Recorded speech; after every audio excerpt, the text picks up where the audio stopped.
Kani çima rojniya? Kani be çima rojniya ya minut be? Usuku, dessert, frukty و شکلادی. فروخت شکلاد دوستان عزیز چقدر دیده ایستاده این قسم همچنین برای کودکان تحفه یخموز داده ایستادن. چقدر میدونید نگاه کنید. این که زیخه این دا ماروژین نرسیدن. دوستان عزیز چقدر که دیده ایستاده اید ما با یک چالش دیگر با دخترکان دوسترویه داریم. از مکتب 55 مکتب لیسه 4 مکتب 55 از مکتب 55 چالش امروزه خواندن از کتاب تاریخ تاجیکستان. کسی در یک دقیقه بسیارتر میخواند. مقام اول 80 سومون میگیرد، مقام دوم 60 سومون میگیرد و مقام سوم 40 سومون، مقام چهارم 20 سومون. ولی مقام نگرفتم ولی 4 کسا حساب کردیم. اینا خواندن. شما تیارین؟ تمام حاضر شروع میکنیم. دوستان عزیز اینا شروع میکنیم. کسی در یک دقیقه زیادتر بخواند. مرحمت نام شما؟ آسیا بانو. کدام مکتب؟ مکتب 55 میخونید؟ لیسه 4 میخوندن دوستان عزیز. اینا در یک دقیقه چند خطی که خوندی ما از همین دقیقه‌ای که زیاد و کمتر خوندید مقام اول و دوم سوم و چهارم رو انتخاب میکنیم. شما تیارید؟ شروع کردیم. بلندتر. در یاد دارید که بعد از پراکنده شوی امپراتور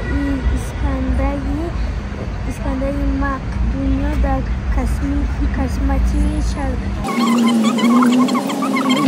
51 ثانیه دوستان خوندنگی 5 ثانیه دیگه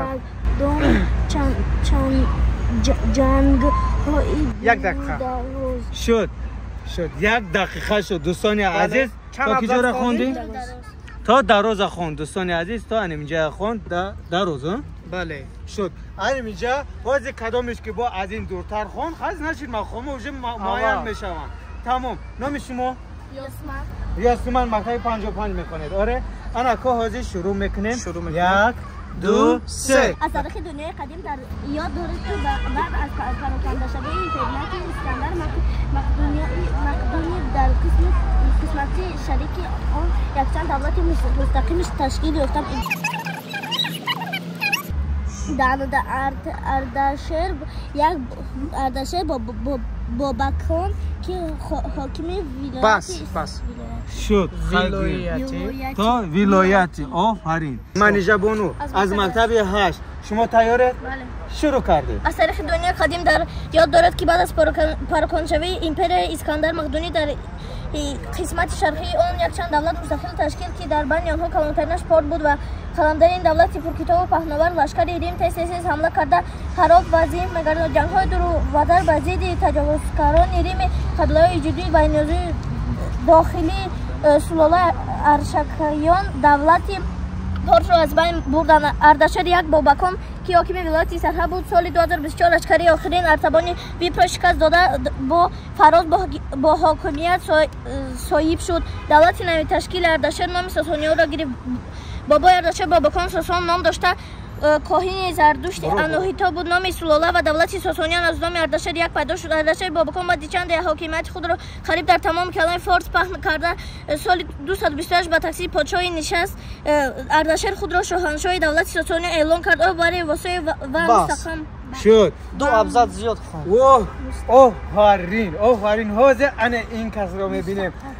منیژه بانو از مکتب 8 ابزاستم گذشتن رفتن. بله 2 ابزار. اینک حاضر مقام یکم و دوم مبارزه میبرن این دو نفر. بله. شما نامتون؟ آیشه بانو از مکتب 55 اینک حاضر این کس رو میبینیم. شما تیارید؟ بله. شروع کردیم.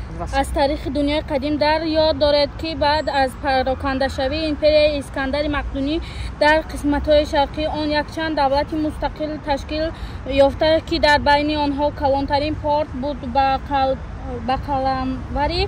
قلموری این دولت پرکتور پناهاوری لشکر ریم تیز حمله کرده آنها را خراب و زیر می‌گرداندند. جنگ‌های دور و دراز بر ضد تجاوزکاران ریمی قبیله‌های یجو و نیزاوو خرشاه داخلی سلاله اردشیر دولتی پورتوراب از بین بردن اردشیر یک بابکان که حاکمی ولایت استخ بود سال 224 ارشدی آخری عربانی و افرا شکست داده در فارس به حاکمیت صاحب شد درست چند خشید؟ انا خدر دیوم جا این کس سیم جا شدن این کس چهارم جا بله دوستان عزیز چه خیلی که دیدید آیشه بانو آخران خوندن بله مقام دویم را گرفتن مقام اولی ما را